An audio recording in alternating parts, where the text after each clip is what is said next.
Imagine this. You're juggling multiple debts, working hard to make ends meet, but every time an unexpected expense arises, whether it's an urgent medical bill or a broken-down car, you have nothing to fall back on. You're stuck in a cycle of stress and panic, trying to figure out how to handle everything at once.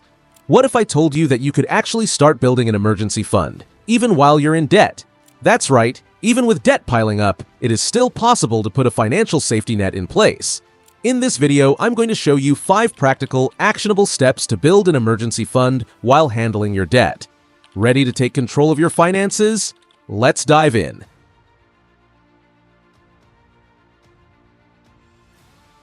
Take a deep dive into your current financial situation. The first step to building an emergency fund while you're still in debt is to understand exactly where you stand financially. It's easy to get overwhelmed and just put your head in the sand, hoping everything will work out. But to really make progress, you need clarity. Start by taking an honest look at your income, expenses, and debts. Write down everything from your paycheck to your bills and loans. This helps you see the bigger picture and gives you the information you need to make an actionable plan. Don't skip this step. Knowing your financial landscape is essential. For example, you might realize that there are areas in your budget where you can cut back, like that gym membership you're not using or those recurring subscriptions you've forgotten about. Every little bit counts. The goal is to identify your bare minimum emergency fund, which should cover 3 to 6 months of living expenses. But don't stress if that feels far out of reach right now. Start small and gradually increase it as you get more comfortable with the process. Set a realistic and achievable savings goal. Now that you know where you stand, it's time to set a realistic emergency fund goal. It's easy to get discouraged when the target feels out of reach, especially when you're in debt. But the key is to set a manageable goal that you can achieve over time. Start small. If your emergency fund target is $3,000, aim for $500 or $1,000 first. This way, you can build momentum and feel a sense of accomplishment, which will keep you motivated. Small wins lead to bigger victories, and trust me, that feeling of hitting your first goal will keep you going. Here's the thing. The key to success is consistency. Don't worry about how much you can save at first. Focus on saving something consistently.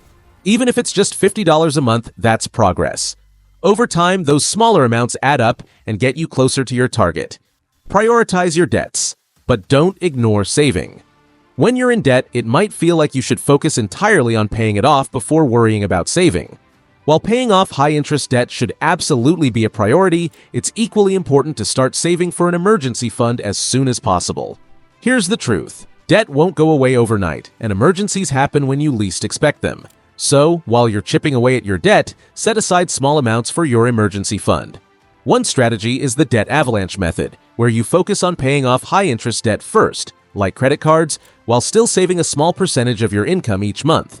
You could also try the debt snowball method, which involves paying off your smallest debts first for a quick sense of accomplishment. In both cases, try to save a little something, even if it's just $25 a month. If you focus on building a fund for emergencies, you'll have a cushion to fall back on, which will help reduce stress when life throws curveballs your way. Automate your savings. Make it easy. One of the most effective ways to build an emergency fund is by automating your savings. The more effort you have to put into saving, the less likely it is that you'll actually do it. Set up an automatic transfer to your emergency fund account as soon as you get paid. Even if it's just $20 or $50, setting it on autopilot means you'll never forget to save. And the best part? You won't even miss that money. If you can, try to have this money transferred as soon as your paycheck comes in, before you're tempted to spend it on other things. It's also helpful to set up a separate savings account dedicated just to your emergency fund, so you're not tempted to dip into it for other expenses. By automating your savings, you're taking the emotion and guesswork out of the process. You won't have to constantly think about how much to save or whether you can afford it. The money is just there, steadily growing, which gives you the freedom to focus on your other financial goals, like paying down your debt. Be patient and stay consistent. Building an emergency fund takes time, and it's easy to get discouraged when you feel like progress is slow. But remember, patience is key. It's better to build your fund gradually than to rush and potentially put yourself in a worse financial situation. You don't have to save everything at once. As your debts get smaller and your financial situation improves, increase the amount you're putting toward your emergency fund. Even if you can't save $500 this month, focus on saving whatever you can. Any amount is better than nothing. Here's a trick. If you receive unexpected windfalls, like a tax return or a bonus at work, consider putting part of that money directly into your emergency fund. This can help you reach your goal faster without affecting your day-to-day finances. Building an emergency fund while in debt is challenging, but not impossible.